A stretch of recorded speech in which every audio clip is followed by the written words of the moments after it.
നമസ്കാരം. Car info YouTube ചാനലിലെ മറ്റൊരു വീഡിയോയിലേക്ക് വീണ്ടും സ്വാഗതം. ഇന്ന് ചർച്ച ചെയ്യുന്ന 2-3 പ്രധാന വിഷയങ്ങളാണ്. ഒന്ന്, നമ്മുടെ വാഹനം, സ്വകാര്യ വാഹനം ആർക്കൊക്കെ നിയമാനുസൃതമായി ഉപയോഗിക്കാൻ സാധിക്കും? റെന്റ് എ കാർ ബിസിനസ് നിയമസാധുത ഉള്ള ഒരു മേഖലയാണ്. മറ്റൊന്ന്, നമ്മുടെ വാഹനം സുഹൃത്ത് എടുത്തു കൊണ്ടുപോയി കഴിഞ്ഞാൽ അപകടം അല്ലാതെ കണ്ട് എന്തൊക്കെ പ്രശ്നങ്ങൾ നമ്മളെ തേടി വരാൻ സാധ്യതയുണ്ട്? അപ്പോൾ നമുക്ക് വീഡിയോയിലേക്ക് കിടക്കാം.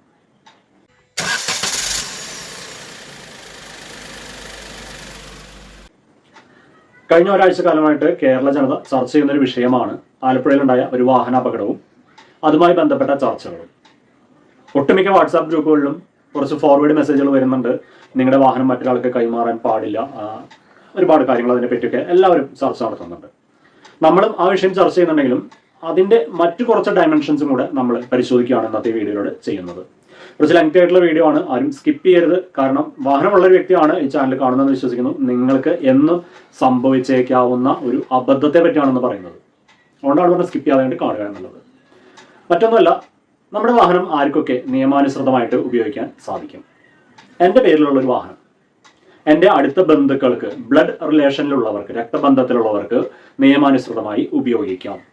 ഉദാഹരണം, ഭാര്യ, അച്ഛൻ, അമ്മ, മക്കൾ, സഹോദരങ്ങൾ, ഇവർക്ക് എൻ്റെ വാഹനം ഉപയോഗിക്കാം.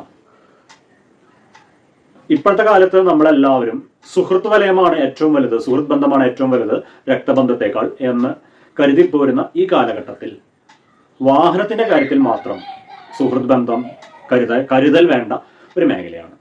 മറ്റൊന്നുമല്ല, നമ്മുടെ സുഹൃത്തുക്കൾ അത്യാവശ്യ ഘട്ടത്തിലാവാം വാഹനം എടുത്തുകൊണ്ട് പോകും.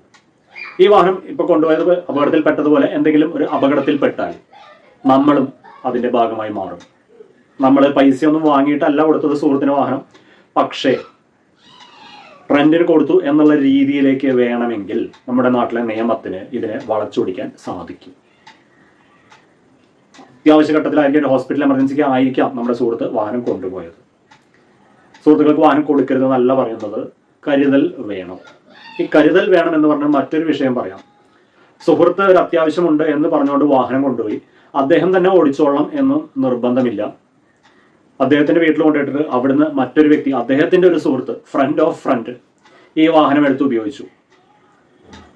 ഇവരിൽ ആർക്കെങ്കിലും ഒരാൾക്ക് ലൈസൻസ് ഉണ്ടായില്ല, പോലീസ് പിടിച്ചു കഴിഞ്ഞാൽ വാഹന ഉടമ നമ്മളാണ്, നമ്മൾ തൂങ്ങും. നമ്മുടെ നാട്ടിലെ നിയമം എല്ലാവർക്കും അറിയാം. ഹൈക്കോടതി ഇടപെട്ടിട്ടുണ്ട് ആ കാര്യത്തിൽ. പ്രായപൂർത്തിയാകാത്ത വ്യക്തി ഈ വാഹനം ഓടിച്ചാൽ അച്ഛന്റെ പേരിൽ അല്ലെങ്കിൽ രക്ഷിതാവിന്റെ പേരിൽ കേസ് എടുക്കണോ വേണ്ടയോ എന്ന് കോടതി പുനർചിന്തനം നടത്തിക്കൊണ്ടിരിക്കുന്നു. തീരുമാനമായിട്ടില്ല, അതായത് കേസ് എടുക്കാം. അപ്പൊ നമ്മുടെ വാഹനം നമ്മളറിയാതെ കണ്ട് ലൈസൻസ് ഇല്ലാത്ത ഒരാൾ ഓടിച്ചു കഴിഞ്ഞാൽ നമ്മുടെ പേരിൽ കേസ് വരും എന്നുള്ള കാര്യം തീർച്ച, നിലവിലെ നിയമം അനുസരിച്ച്. മറ്റൊന്ന്, അപകടം ഉണ്ടായിക്കഴിഞ്ഞാലത്തെ ബുദ്ധിമുട്ടുകൾ. ഇനി ഇതിന്റെ വേറെ ഒരു വശം, ഈ വാഹനം എന്തെങ്കിലും തരത്തിലുള്ള ലഹരി വസ്തുക്കൾ കടത്താൻ ഉപയോഗിച്ചാൽ വാഹനം പോലീസോ എക്സൈസോ കസ്റ്റഡിയിലെടുക്കും. നമുക്ക് ആ വാഹനം എന്നേക്കുമായി മറക്കേണ്ടി വരും. നമ്മുടെയൊക്കെ വീടിൻ്റെ അടുത്തുള്ള പോലീസ് സ്റ്റേഷൻ അല്ലെങ്കിൽ എക്സൈസ് ഓഫീസുകളുടെ പരിസരത്തൊക്കെ പഴയ വാഹനങ്ങൾ അല്ലെങ്കിൽ വാഹനങ്ങൾ കെട്ടിക്കിടക്കുന്നത്, കുറേ കാലമായിട്ട് അവിടെ കിടക്കുന്നത് നമ്മൾ കണ്ടു കാണും. ഇതുപോലുള്ള കേസുകളിൽ പിടിക്കപ്പെട്ട വാഹനം കോടതി നടപടികൾ പൂർത്തിയാകുന്നത് വരെ അവിടെ കിടക്കും. ഒരുപക്ഷെ പ്രതികൾക്ക് ജാമ്യം ലഭിച്ചാലും വാഹനം വിട്ടുകിട്ടാൻ എളുപ്പമല്ല. ഒരു അത്യാവശ്യം എന്ന് പറഞ്ഞുകൊണ്ട് നമ്മുടെ സുഹൃത്ത് കൊണ്ടുപോയതായിരിക്കാം, പണി പാലും വെള്ളത്തിൽ കിട്ടും എന്നുള്ള കാര്യത്തിൽ സംശയം വേണ്ട. ഈ വീഡിയോ കൊണ്ട് ഉദ്ദേശിക്കുന്നത് നിങ്ങളുടെ വാഹനം സുഹൃത്തുക്കൾക്ക് കൊടുക്കരുത് എന്നല്ല, പക്ഷെ ഒരു കരുതൽ നമ്മൾ ഈ കാര്യത്തിൽ പുലർത്തേണ്ടിയിരിക്കുന്നു. ഇനി റെന്റ് എ കാറിന്, അതായത് പൈസ വാങ്ങിക്കൊണ്ട് നമ്മൾ വാഹനം വാടകയ്ക്ക് കൊടുക്കുക. പണ്ട് കാലത്ത് നാട്ടിൻ പുറത്ത് മണിക്കൂറിന് 2 രൂപ കൊടുത്ത് സൈക്കിൾ വാടകയ്ക്ക് എടുത്ത് ചവിട്ടി ശീലിച്ചവരാണ് നമ്മളെല്ലാവരും. ഇപ്പോഴത്തെ തലമുറയ്ക്ക് ഒരു പക്ഷേ അറിയില്ല. അന്ന് അത് നിയമാനുസൃതമാണ്, വിരോധമൊന്നുമില്ല. പക്ഷേ 2 വീലർ 4 വീലർ മുതലായവ രജിസ്ട്രേഷൻ ഇല്ലാത്ത റെന്റ് എ കാർ സ്ഥാപനങ്ങളിൽ നിന്നും എടുക്കുന്നത് നിയമവിരുദ്ധമാണ്. അപ്പോൾ ഇതെങ്ങനെയാണ് തിരിച്ചറിയാൻ സാധിക്കുക? റെന്റ് എ കാർ ലൈസൻസ്ഡ് ആയിട്ടുള്ള വാഹനങ്ങൾ അല്ലെങ്കിൽ 2 വീലർ ആയിക്കോട്ടെ, ഇത്തരം വാഹനങ്ങളുടെ നമ്പർ പ്ലേറ്റ് കറുത്ത പ്രതലത്തിൽ ഗോൾഡൻ യെല്ലോ അക്ഷരങ്ങളാണ് ഇത്തരം വാഹനങ്ങൾക്ക് ഉപയോഗിക്കുന്നത്. എപ്പോഴെങ്കിലും റോഡിൽ നിങ്ങൾ ഈ വാഹനം കണ്ടിരിക്കാം. ഇതുപോലുള്ള വാഹനങ്ങളാണ് ലൈസൻസ്ഡ് റെന്റ് എ കാർ. ഈ വാഹനം നമുക്ക് ഓടിക്കുമ്പോൾ നമുക്ക് ഇൻഷുറൻസ് പരിരക്ഷയും എല്ലാം നമുക്ക് ലഭിക്കും. ഇതിന്റെ വ്യത്യാസം എന്താണെന്നുള്ളതല്ലേ? ഒരു ടാക്സി വാഹനം എന്ന് പറയുന്നത്, നമ്മൾ മറ്റൊരാളുടെ വാഹനം നമ്മൾ വാടകയ്ക്ക് വിളിക്കുന്നു, ഡ്രൈവറും അതിനോടൊപ്പം വരുന്നു, നമ്മൾ യാത്ര ചെയ്യുന്നു, എന്തെങ്കിലും അപകടം ഉണ്ടായിക്കഴിഞ്ഞാൽ ആ വാഹനത്തിലെ യാത്രക്കാർക്ക് എല്ലാവർക്കും ഇൻഷുറൻസ് പരിരക്ഷ തീർച്ചയായും ലഭിക്കും. ഇതിന് സമാനമാണ് റെന്റ് എ കാറും. ഒറ്റ വ്യത്യാസം, റെന്റ് എ കാറിന് എടുക്കുന്ന വാഹനത്തിൽ ഡ്രൈവർ ഉണ്ടായിരിക്കില്ല. നമ്മൾ ഒരു വാഹനം എടുത്ത് ഓടിക്കുന്നു, ഡ്രൈവർ ഇല്ല. ടാക്സിയിൽ ഡ്രൈവർ ഉണ്ടായിരിക്കും. ഇവിടെയും അപകടം ഉണ്ടായിക്കഴിഞ്ഞാൽ ആ വാഹനത്തിൽ ഉണ്ടായിരുന്ന യാത്രക്കാർക്ക് എല്ലാവർക്കും ഇൻഷുറൻസ് പരിരക്ഷ ലഭിക്കും. സ്വകാര്യ വാഹനം ഇതുപോലൊരു അപകടത്തിൽ നമ്മുടെ സുഹൃത്ത് എടുത്തുകൊണ്ടുപോയി അപകടത്തിൽപ്പെട്ടാൽ ഈ വാഹനത്തിന്റെ ആദ്യം പറഞ്ഞ രക്തബന്ധത്തിലുള്ള ഒരാളെങ്കിലും വാഹനത്തിലുണ്ടെങ്കിൽ പിന്നെയും തരക്കേടില്ല. അതുപക്ഷം ഇൻഷുറൻസ് പരിരക്ഷ ലഭിക്കാൻ സാധ്യത വളരെ കുറവാണ്. കിട്ടില്ല എന്ന് ഉറപ്പിച്ച് പറയുന്നില്ല, സാധ്യത വളരെ കുറവാണ്. ഇനി റെന്റ് എ കാർ എടുത്തു പോകുന്ന സമയത്തും ലഹരി വസ്തുക്കൾ കടത്താൻ ഉപയോഗിച്ചു, അല്ലെങ്കിൽ ടാക്സി വിളിച്ചു പോകുന്ന സമയത്ത് ലഹരി വസ്തുക്കൾ കടത്താൻ ഉപയോഗിച്ചാൽ വാഹനത്തിന്റെ ഉടമയ്ക്ക് സ്ഥാപിക്കാം, ഞാൻ ഇതിന്റെ ഭാഗമല്ല, എനിക്കറിയില്ല, ഇന്ന വ്യക്തിയാണ് ഓട്ടം വിളിച്ചപ്പോൾ ഞാൻ ഡ്രൈവറായിട്ട് പോയിട്ടുണ്ട്, അവരെന്താണ് ലഗേജ് കയറ്റിയതെന്ന് എനിക്ക് അറിയില്ല. ഉദാഹരണം, ബസ്സിൽ കൊണ്ടുവന്ന സമയത്ത് ഒരിക്കലും ബസ് ഡ്രൈവറോ ബസ് ഓണറോ പ്രതിയാവുന്നില്ല. ഇതേപോലെ റെന്റ് എ കാർ എടുക്കുന്ന സമയത്തും വാഹനത്തിന്റെ ഉടമയ്ക്ക് ഒരു ചെറിയ രീതിയിലുള്ള പരിരക്ഷ ഇത്തരം കാര്യങ്ങളിൽ ലഭിക്കും. സ്വകാര്യ വാഹനത്തിന് അത് ലഭിക്കില്ല എന്ന് അറിഞ്ഞിരിക്കുക.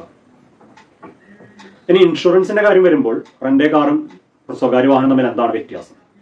ടാക്സി വാഹനത്തിന് നമുക്ക് ഒരുപക്ഷെ അറിയാം, ഇൻഷുറൻസ് വളരെ കൂടുതലാണ്, അവരടിക്കുന്ന ടാക്സ് വളരെ കൂടുതലാണ് പ്രൈവറ്റ് വാഹനത്തെ അപേക്ഷിച്ച് നോക്കുമ്പോൾ. ഇതിന് സമാനമാണ്, ഒരു ടാക്സി വാഹനത്തിന്റെ ടാക്സിന്റെയും ഇൻഷുറൻസിന്റെ സമാനമായ തുകയാണ് റെന്റ് എ കാർ ബിസിനസ് നടത്തുന്ന വ്യക്തി സർക്കാരിലേക്ക് അല്ലെങ്കിൽ ഇൻഷുറൻസ് കമ്പനിയിലേക്ക് അടയ്ക്കുന്നത്. ആ വാഹനത്തിലെ സീറ്റിംഗ് കപ്പാസിറ്റിക്ക് അനുസരിച്ച് വേണ്ട വലിയൊരു എമൗണ്ട് ഇൻഷുറൻസ് ആയിട്ട് ആ കമ്പനിക്കാർ അടയ്ക്കുന്നുണ്ട്. അതുകൊണ്ടാണ് അവിടെ ഇൻഷുറൻസ് ലഭിക്കും എന്ന് പറയുന്നത്.